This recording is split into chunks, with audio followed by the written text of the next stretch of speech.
सिर्फ 50 दिन बचे हैं पेपर को। डर लग रहा है कि पेपर क्लियर होगा या नहीं होगा, कैसे होगा? तो आप पहुंच चुके हैं बिल्कुल सही वीडियो पे।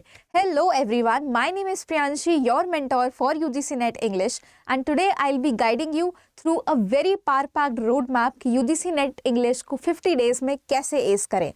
तो first of all I'd like to tell you कि आप कर सकते हो, ठीक है? खुद पे विश्वास रखिए, अभी कोई देरी नहीं हुई है। 50 days is a big amount of time. आप अभी अच्छे से कर सकते हो। जस्ट कि आपको 3 चीजें चाहिए। पहली है राइट प्लान, दूसरी है right strategy, and the third thing is consistency. अगर ये 3 चीजें आपके पास हैं तो आपको घबराने की जरूरत बिल्कुल भी नहीं है। You can S JRF. So, before beginning of the session, a very short video it is, I would like to tell you कि जल्दी से अपनी नोटबुक्स लेके बैठ जाइए, पेन के साथ बैठ जाइए, एंड चलिए आज हम आपकी विक्ट्री की प्लानिंग करते हैं। तो बिना किसी डिले किए हम शुरू करते हैं आज का छोटी सी स्ट्रैटेजी जो मैंने आप लोगों के लिए बनाई है बहुत ही मेहनत करके। अगर आपने इस स्ट्रैटेजी को फॉलो कर लिया, इसमें आई have given you the books and the daily routine और बहुत ही छोटी छोटी चीज़ें जो आजकल बच्चे इग्नोर कर देते हैं, लेकिन अगर आपने वो सारी ट्रिक्स फॉलो कर ली तो आपको यूजीसी नेट निकालने से कोई भी नहीं रोक सकता। सो सबसे पहली चीज़ हमें ये देखनी है कि ये जो एग्ज़ाम है यूजीसी नेट का, वो बहुत ही हाई डिग्री का एग्ज़ाम है। इनफैक्ट इंडिया का सबसे लेवल अप एग्ज़ाम है। सो इसमें जो पासिंग क्राइटेरिया है that is only 6%। Only 6% of students crack net, and उस 6% का भी 6% क्रैक जेआरएफ। तो आप उन 6% बच्चों में कैसे आए, आज हम लोग यही सीखेंगे। सबसे पहले हम लोग सीखते हैं बाकियों की गलतियों से, कि जो बाकी गलतियां कर रहे हैं वो गलती एटलीस्ट हम लोग ना करें, ठीक है? तो सबसे पहले जो चीज़ हमें जाननी है वो है बाकियों की कॉमन मिस्टेक्स। सबसे कॉमन मिस्टेक जो बच्चे करते हैं वो है पेपर 1 को भूल जाना। पेपर 1 बच्चे सोचते ही नहीं है कि अरे हमारा इंग्लिश है, हम सिर्फ इंग्लिश पढ़ के चले जाते हैं, पेपर 1 को तो कर लेंगे 2 दिन पहले। बट यहीं पे आप सबसे बड़ी भूल करते हो। अगर जिन बच्चों ने नेट क्लियर किया होगा, आप उनसे पूछेगा कि आपका जेआरएफ क्यों रहा, 95% बच्चे ये बोलेंगे कि हमने पेपर 1 पे मेहनत नहीं करी।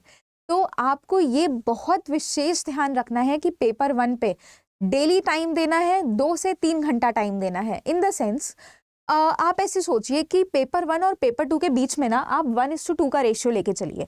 अगर आप पेपर 1 को 1 घंटा दे रहे हो तो दिन में पेपर 2 को 2 घंटा दीजिए। अगर पेपर 1 को 2 घंटा दे रहे हैं तो पेपर 2 को 4 घंटा दीजिए। ये अगर आप बैलेंस बना के चलेंगे तो आप पेपर 1 को भी बहुत ही ईजिली एस कर देंगे, ठीक है?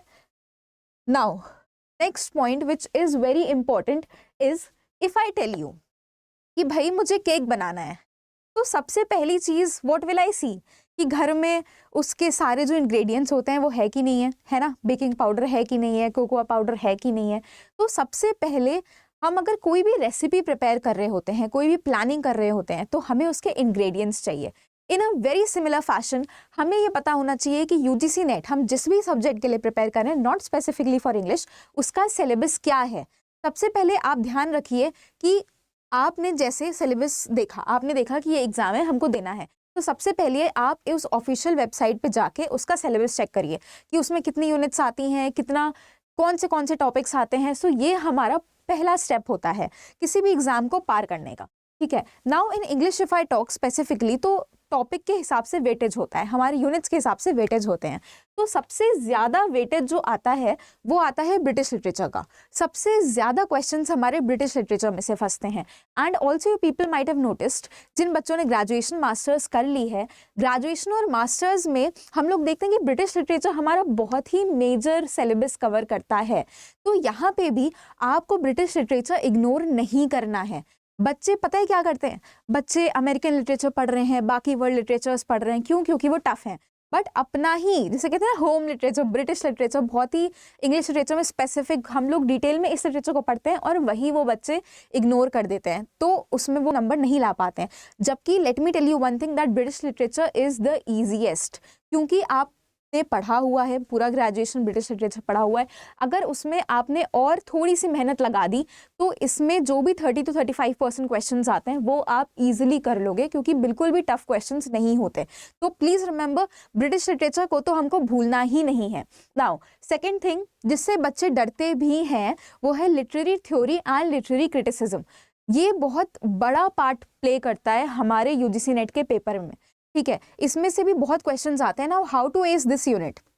देखिए, आप ना मूवमेंट और थ्योरीज को रेफर करने के लिए there are certain books which you should read, ठीक है। बट अगेन जो गलतियां बच्चे करते हैं वो ये करते हैं, वो सोचते हैं कि अगर हम रीड कर लेंगे तो फिर हमारा पेपर क्लियर हो जाएगा। But it's not just about reading, because आप समझ रहे हो। आप मुझे एक बात बताओ जल्दी से कि जो बच्चे यूजीसी नेट जेआरएफ देते हैं वो आखिर क्यों देते हैं, उनका एम क्या होता है, इस पेपर को देने के आगे क्या होता है। हम लोग असिस्टेंट प्रोफेसर बनते हैं, राइट, टीचिंग के लिए। सो टीचिंग के लिए it's not just reading, not just memorising कि ओके 4 ऑप्शंस आ गए हम लोग लगा देंगे। The point is conceptual clarity, ठीक है। अगर आप इस लिटरेरी थ्योरी और मूवमेंट्स को ऐसे पढ़ के चलोगे कि हमें कॉन्सेप्चुअल क्लैरिटी रखनी है, तो चाहे क्वेश्चन कितना भी ट्विस्टेड आ जाए आप कर लोगे, तो ठीक है। Just don't go by the bookish language, अपने आप नोट्स बनाइए एंड उसमें कोशिश करिए कि जो भी थ्योरीज, मूवमेंट्स, क्रिटिसिज्म है उसमें आपको उसका कॉन्सेप्चुअल क्लैरिटी पता हो, तो काफ़ी क्वेश्चंस, इनफैक्ट 99% ऑफ क्वेश्चंस आप इस यूनिट में से एस कर जाओगे।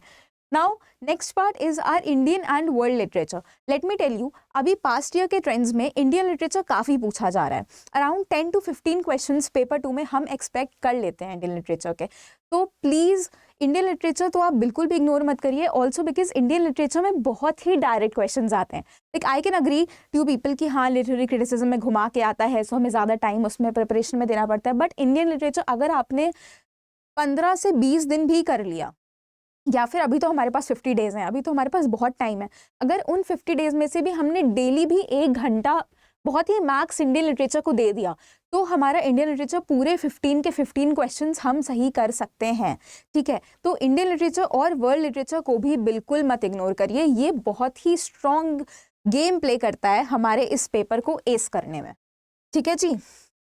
नाउ नेक्स्ट थिंग जो बहुत ही इंपॉर्टेंट है एंड हमें बहुत फर्स्ट डे से फॉलो करना चाहिए, वो है डेली रूटीन। अभी आज से आपके 50 दिन बचे हैं पेपर के। सो कुछ बच्चे क्या करेंगे, वो सोचेंगे कि हम कल से पढ़ लेंगे, कल से पढ़ लेंगे, उसके कल से पढ़ लेंगे। बट आपको वो नहीं करना है, क्योंकि फिर क्या होता है ना, आप खुद जानते हो कि एट द एंड बहुत सारा सिलेबस इकट्ठा हो चुका होता है। क्यों? क्योंकि स्टार्टिंग से आपने टाइम टेबल फॉलो नहीं किया। So another important thing which a net aspirant should follow is making the right timetable. ठीक है, एक तो टाइम टेबल हो गया कि हाँ इतने बजे से इतना बजे ये करना है, but I am not talking about just that time table, I am talking about the syllabus time table, मतलब आपकी स्ट्रैटेजी वाला टाइम टेबल कि आपको कौन सा टॉपिक किस दिन कंप्लीट करना है। मान के चलिए हमारे पेपर 2 में 10 यूनिट्स होते हैं, ठीक है, पेपर 1 में भी 10 यूनिट्स होते हैं, तो उसमें आप डिवाइड करिए कि हमें कौन से दिन कौन सा यूनिट या कौन सा पर्टिकुलर टॉपिक कवर कर लेना है। ऐसे अगर आप एक एक ब्रीफ ओवरव्यू लेके चलोगे ना अपने माइंड में, अपने नोटबुक में एक रोड मैप बना के चलोगे ना, तो बहुत ईजी हो जाएगा। So this I have prepared for you. बहुत ही मेहनत लगी है इस मैप को प्रिपेयर करने में। अगर आप इस चीज़ को फॉलो करोगे तो आपका बहुत ही मेन चीज़ें सब कवर हो जाएंगी। This chart which I have prepared includes both paper 1 as well as paper 2, ठीक है। जैसे इफ़ आई टेल यू, कोई भी एक दिन का आप उठा लीजिए, जैसे ये वाला ट्यूसडे को, तो आप सुबह से पहले क्रिटिसिज्म पढ़िए। ऑल्सो सुबह में ना हमेशा आप कॉन्सेप्चुअल क्लैरिटी वाले टॉपिक्स पढ़ा करिए। Like this is my personal experience. दोपहर में या रात में थोड़ा उतना मज़ा नहीं आता, लाइक सुबह तो आप कोशिश करिए कि सुबह तो आप कॉन्सेप्चुअल क्लैरिटी वाला एक टॉपिक तो निपटा ही लो, ठीक है। उसके बाद like I have given MCQs। अब now coming on to MCQ PYQs, बच्चे बहुत इग्नोर करते हैं ये चीज़। दे थिंक कि अरे अगर हमने एक सिलेबस कवर कर लिया तो MCQ तो कर ही लेंगे, बट ऐसा नहीं होता है। MCQ हमें बताता है कि किस टाइप के क्वेश्चंस हम एक्सपेक्ट कर सकते हैं। Okay, so solving MCQs are very important. Next thing, PYQ तो हमारा जिसे कहते हैं अमृत होते हैं। तो PYQ is something through which you can analyse कि हमारा लास्ट ईयर के पेपर्स किस पैटर्न पे बने हैं। For example in English I tell you कि अभी कुछ ईयर्स से, इनफैक्ट 2 ईयर्स से हम लोग क्रोनोलॉजी के क्वेश्चंस इतने ज़्यादा देखते हैं पेपर्स में। अगर कोई बच्चा है वो बिना PYQ देखे चला गया एग्जाम में, तो वो बहुत कन्फ्यूज हो जाएगा, क्योंकि chronology is something which will have to prepare yourself. तो अगर आप PYQ देख के जाओगे तो आपको पता होगा कि मुझे क्रोनोलॉजी प्रिपेयर करनी है, तो वो चीज़ इंपॉर्टेंस बहुत है PYQ की। इस पर्टिकुलर पेपर में।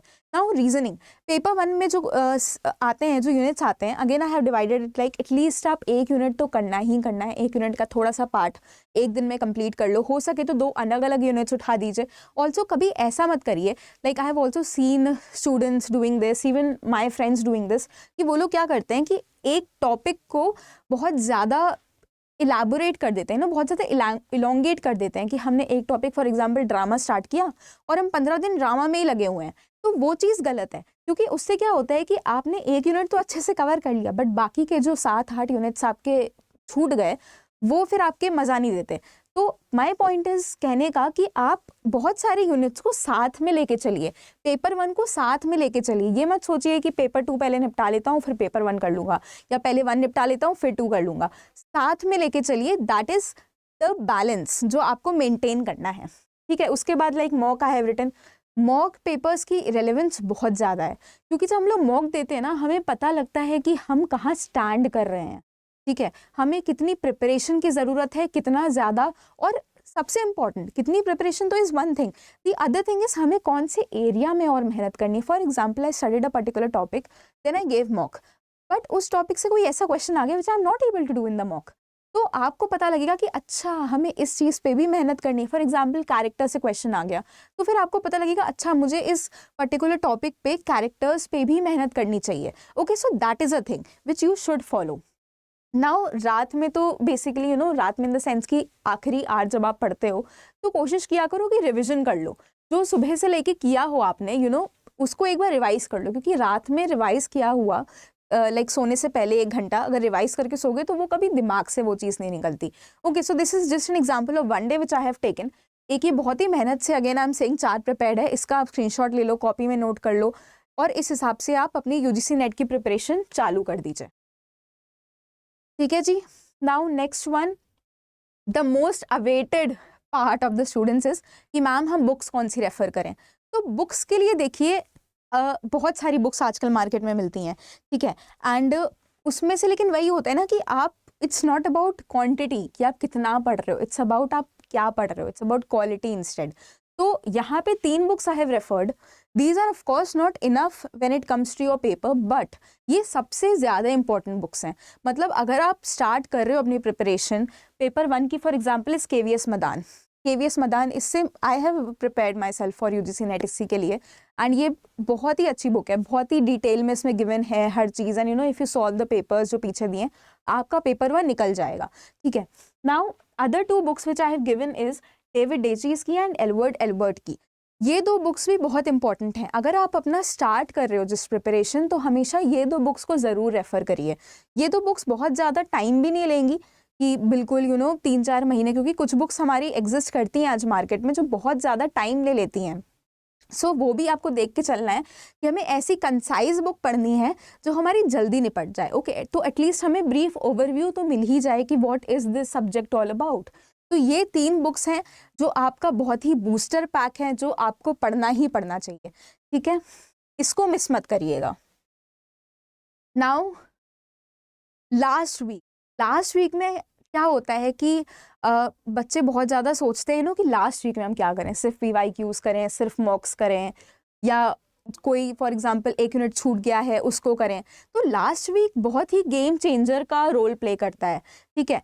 तो जैसे कि I have made this for you, जैसे PYQs हैं, तो आप सिर्फ कोशिश करिए कि आपने, क्योंकि आप पहले से पढ़ते आ रहे हो, जो चार्ट है जस्ट शोड यू अभी, आप उसमें पहले से PYQs मॉक्स ये सब लगा रहे हो, तो कोशिश करो कि लास्ट के 2 दिन बहुत ज़्यादा PYQ मत देखो, क्योंकि PYQ ऐसा बहुत रेयर होता है, I tell you, UGC NET के क्वेश्चंस रिपीट हो, एंड 2 दिन के लास्ट में हम क्या कर लेंगे, हम ज़्यादा ज़्यादा पैटर्न एनालाइज कर लेंगे, बट वो पैटर्न हम ऑलरेडी एनालाइज कर चुके हैं। तो लास्ट के 2 से 4 दिन डोंट रेफर टू PYQs, उसका कोई पॉइंट नहीं है, क्योंकि वो रिपीटेड नहीं आता है।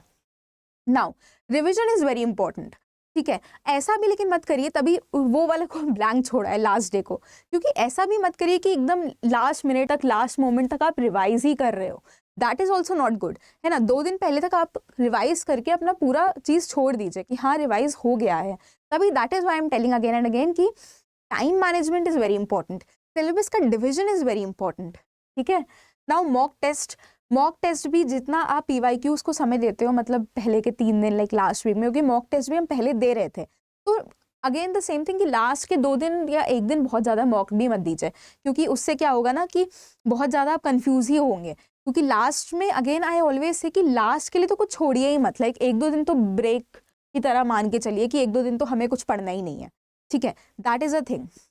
बट अगेन टेल यू कि mock test are very important and specially in internet हमारे बहुत सारे ऐसे फ्री मॉक सीरीज हैं जो अवेलेबल रहती हैं, you won't even have to buy a subscription for that. तो इसलिए मॉक सीरीज प्लीज करिएगा। Now paper 1 revision I have written इसलिए क्योंकि again and again despite my telling बहुत ही बार बार स्टिल बच्चे भूल जाते हैं कि पेपर 1 भी पढ़ना है। तो प्लीज़ लास्ट वीक में कोशिश करिए कि शुरू से 2-3 दिन में आप निपटा दीजिए पेपर 1 का रिविजन, क्योंकि पेपर 1 इज समथिंग जिसमें टाइम चाहिए, है ना। तभी आई टोल्ड यू कि पहले से 1:2 का रेशियो लेके चलिए पेपर 1 में। तो पेपर 1 आपको नहीं भूलना है, क्योंकि पेपर 1 इज योर सीढ़ी to JRF, right? Now I'll just say again my very important quote also, which I had listed at कुछ sessions पहले YT पे ही, कि the future belongs to those students, to those people who believe in the beauty of their dreams. I would just say that देखिए, एक dreamer और achiever में क्या फ़र्क होता है। एक जो ड्रीमर होता है ना, हम सब ड्रीमर हैं, even I am a dreamer, everybody is a dreamer, every student is a dreamer. जो बट फ़र्क क्या होता है कि वो सिर्फ ड्रीम ही कर रहा होता है। अचीवर इज समवन जो उसको अचीव कर लेता है। मतलब यू नो आप किस चीज़ को अचीव कर लेता है। आई am not just talking about success को अचीव करना, आपको अपने अंदर ट्रस्ट अचीव करना होगा, अपने अंदर बिलीफ अचीव करना होगा, you know that I can do it. तो वो जो कॉन्फिडेंस है ना, वो आप में बहुत ज़्यादा इंपॉर्टेंट है। ये आप मत सोचिए कि सिर्फ 50 दिन बचे हैं या सिर्फ 10 दिन बचे हैं या सिर्फ 20 दिन बचे हैं, ऐसा कुछ भी नहीं है। अगर आप में कॉन्फिडेंस होगा ना, I am actually telling you a very important thing, कि आपका जो माइंड है वो एग्जाम के पहले एंड एग्जाम के दौरान, even while you are giving the paper, like this is my personal hack which I am telling you right now, कि माइंड आपका बहुत ज़्यादा बड़ा रोल प्ले करता है। अगर आप एग्जाम टाइम ये सोचोगे ना कि मुझे कुछ नहीं आता एंड यार मुझसे नहीं होगा, तो वो नहीं होगा। But if you will be like ना, अरे यार मैंने तो तैयारी करी है, आई तो can do it, I will do it, तो हो जाएगा, ठीक है। तो माइंड बहुत बड़ा रोल प्ले करता है। अपने माइंड पे विश्वास रखिए, खुद पे विश्वास रखिए, सब अच्छा हो जाएगा, पेपर बहुत अच्छा होगा। बस इम्पोर्टेंट क्या है? आत्मविश्वास, ठीक है जी। तो this is all about this session, I hope you liked it. और भी कोई भी स्ट्रैटेजी जाननी हो, फॉर एग्जाम्पल आपको एक पर्टिकुलर यूनिट से स्ट्रैटेजी जाननी हो कि मैम ड्रामा है, हमको समझ नहीं आ रहा कौन से पर्टिकुलर पीरियड के ड्रामा पे ज़्यादा फोकस करें, so just let me know in the comments, okay. I will quickly bring up the video, जो भी आपके डाउट्स होंगे। And I hope you enjoyed the lecture today, not a lecture, it was a hack, strategy hack, ठीक है। So let me know in the comments if you like this video and subscribe to my channel. Okay guys, all the very best and thank you.